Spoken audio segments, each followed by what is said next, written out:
Getting the students excited for the school year to start was one of those things that teachers always have difficulty with.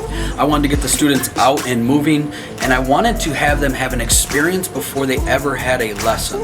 So we put the drones in their hands and allowed them to explore and experiment with what the drone has to offer, how the technology works. Once we brought them back into the classroom, the in-depth conversations that we had and the excitement that we had was overwhelming. The students were more involved, more incorporated, more interested in wanting to find out what capabilities the drones are. What did we just experience outside? Can you tell me more?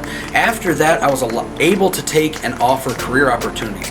How is Waller ISD using the drones? What future do the drones have? These students are now excited.